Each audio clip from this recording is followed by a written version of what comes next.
Logan, why am I doing this? It's really weird that I'm not cold at her and I never had this feeling before. Now I'm eating with her while using my shit hands. I really don't know what's happening to me and I don't like it. I'm feeling comfortable at this woman, but why? I should be angry at her. I should already fire her when she came late, but at first, day as my secretary, when I saw her again, it feels like I want to see her every day. Unlike my past secretaries, they were so irritating.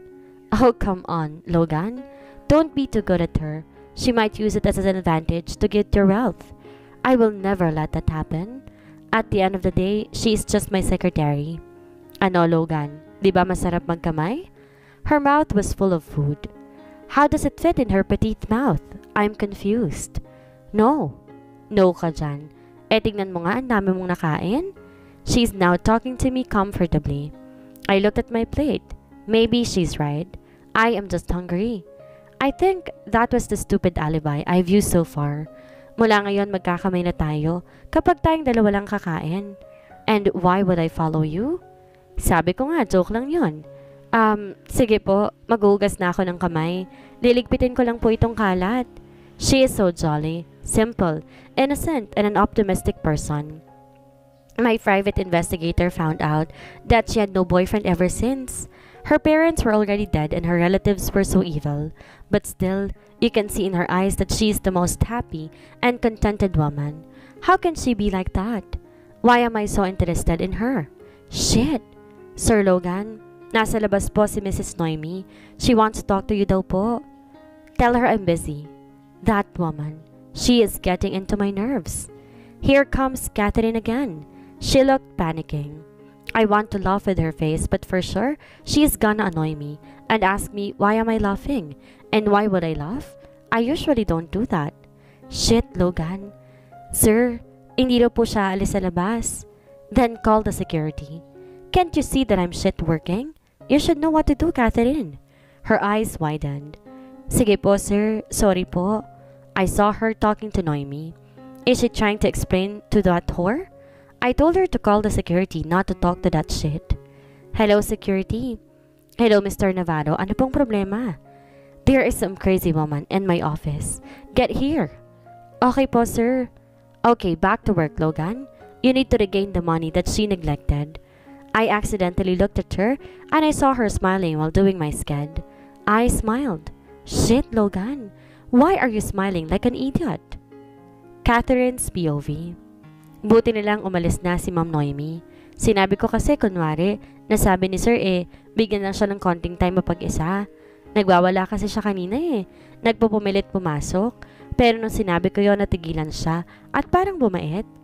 Ma'am, sabi po ni Mr. Navarro, may baliw daw po ditong babae. Baliw? Ako ba yon? Ako lang naman ang babae dito Umalis na po kuya. Siguro si Noemi ang tinutukoy ng kuyang guard. Sobra talaga yun si Sir. Kamot uno naman siyang umalis yung lalaki. Naramdaman kong may nag-vibrate sa bag ko. Sino naman kaya itong nag-text? Hi Kath, how are you? I really miss you. Please kita naman tayo when you're not busy. Si Chavez pala. Re-replyan ko sana siya na maramdaman kong nakatingin siya sa akin. Doing nonsense things while working, ha? Si Sir Logan pala. Mabilis kong tinago sa bag ko yung phone ko. Importante lang po, sorry. Palusot ko pero mukhang hindi siya naniniwala. One more wrong move and I'm gonna put you into jail. Tsaka siya pumasok ulit sa opisina niya. Nabasa kaya niya yung text ni Chavez? Nakatalikod kasi ako at medyo malaki pa yung font ko. Tapos sobrang liwanag ng brightness ko. Hindi ako po pwedeng makulong. Ano ang magiging buhay ko doon? Pakiramdam ko naiiyak na ako kasi wala pa ako sa kulungan. Feeling ko preso na ako. Wala akong ganang kumain. Past 1 p.m. na, pero hindi ako kumakain. May baon ako pero hindi mawala sa isip ko yung sinabi niya kanina na isang pagkakamali ko pa, sa kulungan na ako pupulutin. Doon ba talagang bagsak ko? Hindi pwede. Nakita ko si Sir na may tinatype sa laptop niya. Sumabsob na lang ako sa desk ko, total, wala pa naman akong gagawin. Maya-may may naramdaman na naman akong nag-vibrate sa phone ko. Di na ako nagtangkang buksan yon dahil baka yun na ang katapusan ko. Mamaya na lang kita re-replyan, Travis. Why didn't you eat your lunch? Napatingala agad ako sa nagsalita. Busog pa po ako, sir. Mamaya na lang po. Matamlay kong sabi. Umayos ka nga, Catherine. Get me some coffee. Mukha na talaga siyang kape. Agad kong sinunod yung sinabi niya. Mahirap na, baka masasante pa. Eto na po, sir. Nakatingin lang siya sa akin ng seryoso habang inaabot ko yung kape. Bakit po may mga kailangan pa po kayo? Tanong ko. I just wanna ask if I have a scheduled meeting with Mrs. Fabrella. Wait lang po, titingnan ko lang. Palabas na sana ako nang bigla ulit siyang magsalita. And one more thing, read my message to you. Natigilan ako sa sinabi ni Sir. Agad akong pumunta ng table ko at binuksan ang phone ko. May text nga siya. Forget about what I've said. Eat your lunch. Huwag kang magtiis ng gutom dahil lang sa sinabi ko. Di ko maiwasang hindi mapangiti. Lalo na nalabas ako na nagtagalog siya. Pasimple kong nilabas yung Tupperware ko. Dito kasi ako kumakain sa desk ko, kesa sa kantin. Pagtitinginan lamang ako. Dito walang ibang nakakakita sa akin, kundi si Mr. Navarro lang. At di naman siguro siya chismoso. Amoy adobo tuloy dito. Magwiwisik na lang ako ng air freshener pagkatapos. Habang kumakain ako, napatingin ako sa kanya. Sakto nakatingin pala siya sa akin, pero agad din siyang nag-iwas ang tingin. Problema nun. Pagkatapos kong kumain, pinalibutan ko ng air freshener tong buong floor. Pagtingin ko ulit sa kanya, nakatingin siya sa folder at nakangiti. Ano kayang nakalagay doon at ngiting-ngiti siya? Pakiramdam ko unti-unting nagiging komportable sa akin si Sir Logan. Hindi ko man lang pala siya naalok. Baka kaya siya nakatingin ay naiinggit siya. Pumasok na ako sa office niya. Sir Logan, kumain na po ba kayo? Tanong ko. Not yet. Meron kasing isang babae na nagsolong kumain ng lunch. Bakit ang cute niya pag nagtatagalog? Pero, hindi pa pala siya kumakain. Shit, Catherine. What do you want, sir? Just call me Logan, Catherine. Wala namang ibang tao. Talagang ipinipilit niya na Logan na lamang ang itawag ko sa kanya. Okay, susubukan ko. Okay, anong gusto mo, Logan? Sounds better. I want your lunch. Alin? Yung adobo ko? Nakakahiya naman. Nabawasan ko na yun eh. Pero hindi ko naman yun binaboy. Pero nabawasan ko na yun. So, I want that. Dali-dali kong kinuha yung baonan ko. Sakto marami pang ulam at kanin. Nagdadala kasi ako ng paper plate para doon na ako kumakain. Sigurado ka ba, sir? Hindi ba siya mandidiri? Hindi ka man lang ba mandidiri? Why would I? Do you have some paper plate? Inabot ko sa kanya yon. Pinagsando ko na rin siya ng kanin at ng ulam. Di ko napansin na palapit pala yung mukha ko sa kanya. Ay, sorry po. Bigla agad akong lumayo dahil biglang kumabog yung dibdib ko. Kinuha ko na lang siya ng tubig. Pinapanood ko siya habang kumakain. Handsome, right? Sobra. Bigla siyang napatawa at ako biglang natauhan sa sinabi ko. Ay, ano pala? Kasi, ano ba naman yung bibig mo, Catherine? Walang preno. You cannot deny it, Catherine. Everyone knows that. Patuloy lang siya sa pagkain habang ako ay pinagsisihan yung sinabi ko. I'm done. Kinuha ko yung mga Tupperware ko at lumabas na ng kwarto. Pero bago ako lumabas, may sinabi pa siya na nakapagpangiti sa akin. Thank you for the lunch. I enjoyed it. Catherine's POV. Kala ko 7 days akong may trabaho eh. Buti na lang wala akong pasok ng Sunday. Pahinga day. Hanggang kailan kaya ako magtatrabaho sa kanya? Ang mahal naman kasi ng sasakyan na yun eh. Maski yata umabot ako ng senior hindi pa ako tapos bayaran yun. Pero diba dapat, yun nabasag ko lang yung babayaran ko. Ang daya naman.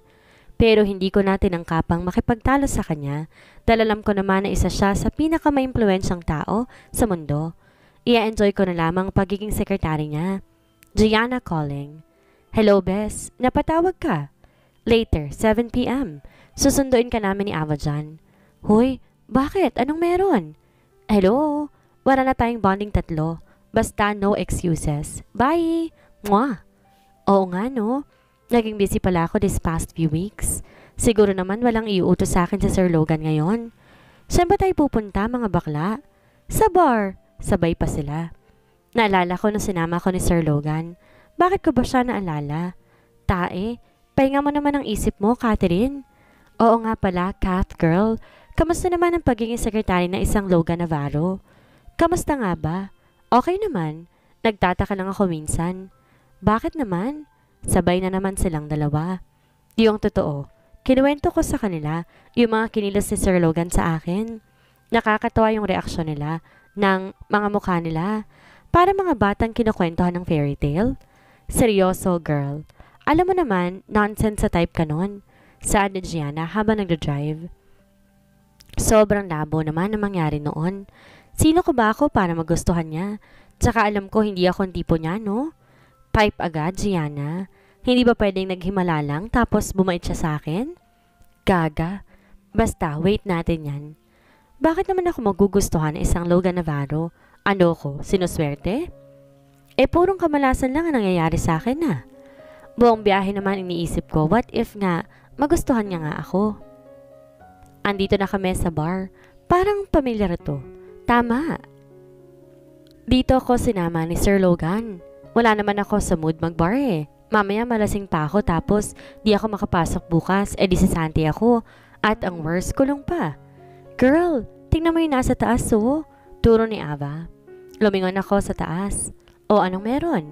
Tumingin ka doon sa may bandang kaliwa. Diba sila Logan Navarro yon? Napatingin ako kaagad sa side na yon. Oo nga, patay.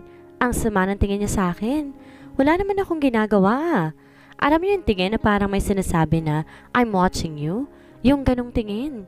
Hoy, sino yung kasama ni Logan? Ang handsome eh. Umaariba na naman ang pagkababae nitong si Ava. Si Sir Harris yun, kaibigan niya. Naghanap muna ako ng pupwede kong maupuan. Ayoko makipagsayawan sa gitna. Ang sikip kaya. Ang sosyal ng mga kaibigan ko pero hindi sila matapobre, kaya nagustuhan ko sila. Silang dalawa lang naman talagang magkaibigan. Dati tapos nakilala nila ako.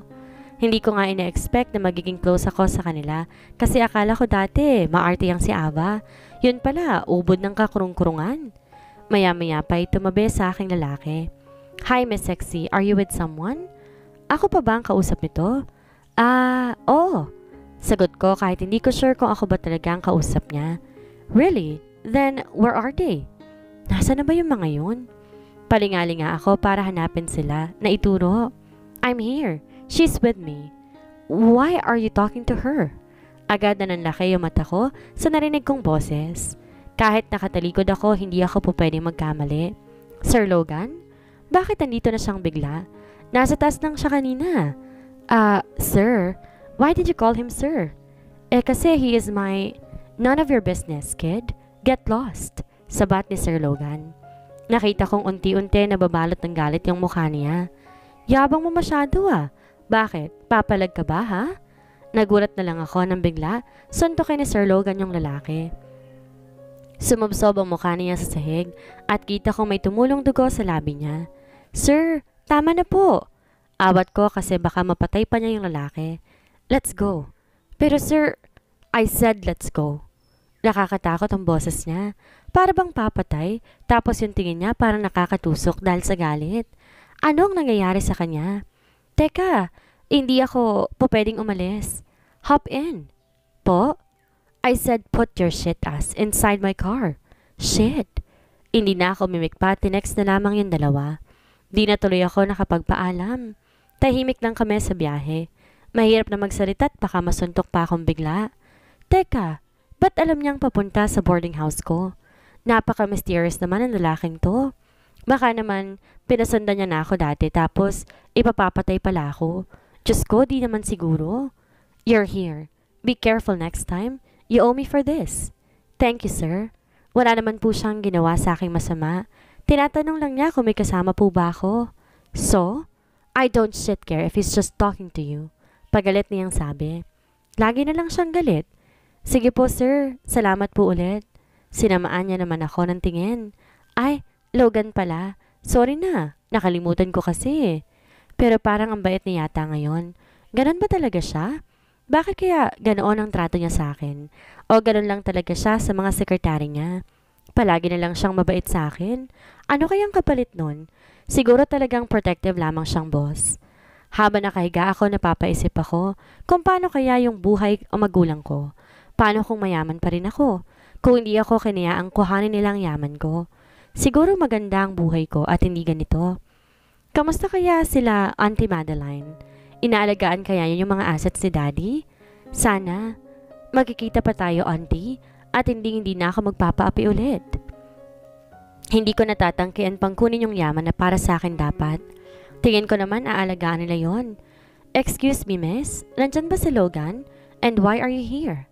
Tanong ng isang babae na matangkad, balingkinita ng katawan at morena. Ang ganda niya. Tapos, kitang-kitang kaseksihan ng katawan niya dahil sa suot niyang red dress at high heels.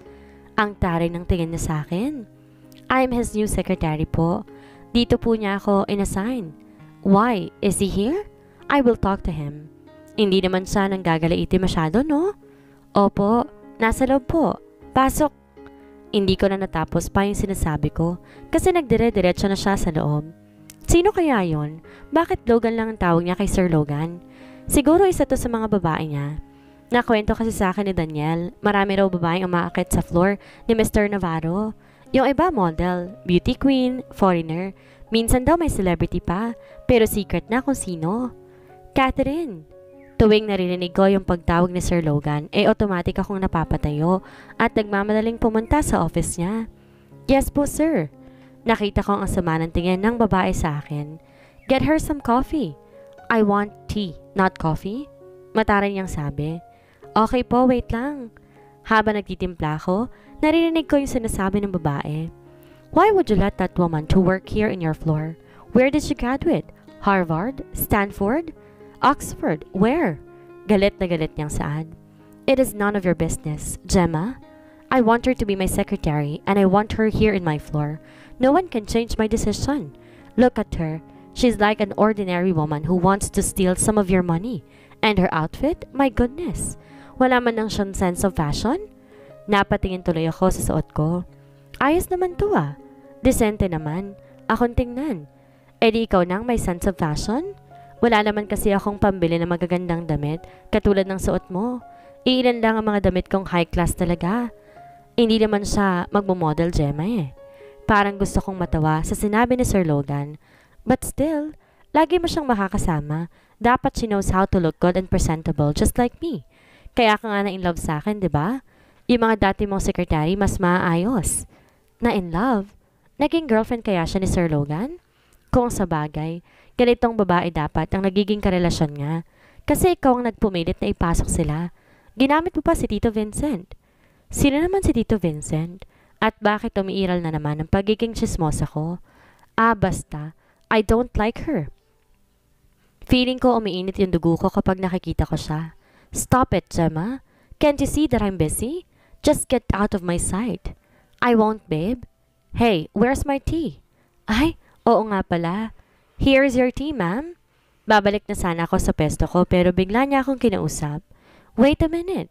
How can you make Logan to say yes for this job? Did you beg? Or did you offer yourself just to be here? Besides, you look like a low-class woman. Hindi ko alam na ganito pala kasama ang ugali ng babaeng to. Pasalamat ka't nandito si Sir Logan. Kung hindi, nasagot na sana kita. Sobra naman yata siyang mangmaliit ng tao porket mataas siya. Gemma, stop. Catherine, you may go. Nakita ko, inirapan niya pa ako. Panigurado kong narinig yon ng dalawang gera na to. We're not yet done. Shit. Matapang na sabi niya at saka umalis. Sobrang ganda niya, pero yun naman ang kinasalungat ng ugali niya. Matapilok ka sana.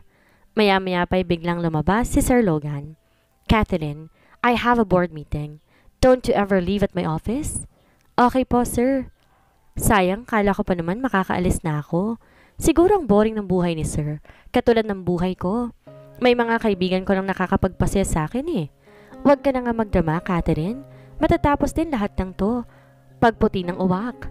Nakita ko may paparating na lalaki. Excuse me, Miss Gorgeous. Nandyan bang boss mo? I heard ikaw yung bagong secretary niya. Mukhang tama sila, maganda ka nga. Pangiting-iting aso pa to. Hinarap ko siya at ngumiti bago magsalita. He's in the board meeting right now, sir. Matthew. Sir Matthew na lang. Sige, I will wait for him na lang. Okay lang. Dito muna ako? If that's what you want, sir, do you need anything? Coffee, tea? Alo ko. Nakakaya kasi kung nakangangalang siya dyan, di ba? No, thank you. You know what?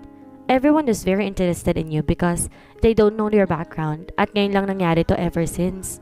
Even me, I'm really interested. Feeling ko tuloy may something special sa'yo. Something special? Parang wala naman. Kaya lang naman ako pinag-uusapan dahil naiinis sila sa akin. Naku, wala naman po, Sir Matthew. Pansin ko po nagiging topic ako pero hindi ko na lang pinapansin. May malalim po kasing dahilan. Oh, I see. I'm the marketing manager pala doon sa 47th floor. Do you have a boyfriend? Ba't bigla namang nag-iba yung topic niya? Sasagutin ko ba yon or wag na? Baka mamaya, marinig akong bigla ni Mr. Navarro. Yari ako dun. Mr. Galvez, as far as I know, I never called you to come here in my office. So why are you here? Have you already forgotten that this is not a public place for your shit topic with my secretary? Speaking of, tapos na kaagad? Nag-hands up naman si Sir Matthew. Chill, sir. I am just here to remind you that I am already done with my report before your deadline. Where is your secretary? Bakit hindi siyang pinapunta mo dito? Ang cool talaga kapag nagtatagalog siya.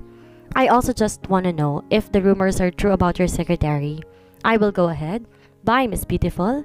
See you around. Ngilitian ko na lamang siya kaysa naman sumagot pa ako. Baka pati ako malagot. Ine-expect ko sa sisante niya si Sir Matthew pero hindi. Bakit? Di ba pag ganyan, sisante na kaagad sa kanya? Why are you smiling at him? Pati ba yon bawal na? Sorry po, Sir Logan. Just get me some coffee. Right away, sir. Pabago-bago talaga ng mood ang lalaki na to. Kanina parang toro. Ngayon naman parang, Hays, ewan? Here is your coffee, sir. Paalis na sana ako pero bigla niya akong tinawag. Bakit po, may kailangan pa kayo? Sorry about earlier. What Gemma told you. Just don't mind her and don't listen to her. I like your outfit. I like you for being simple. Ano daw? Nabingi ata ako doon ah. Tinignan ko si sir at parang nagulat din siya sa nasabi niya. Forget it. Go back to your work. He likes me daw for being simple? Kumabog na naman yung dibdib ko. Minsan nga magpapacheck up ako. Saka na pala pag mandami na akong pera. Uunahin ko muna yung mga dapat unahin. Ang mabayaran siya. Sir, anong oras po ako pwede makauwi? Tanong ko kay Logan. Kasi naman baka mamaya, late na naman ako makauwi. You may go. Buti naman.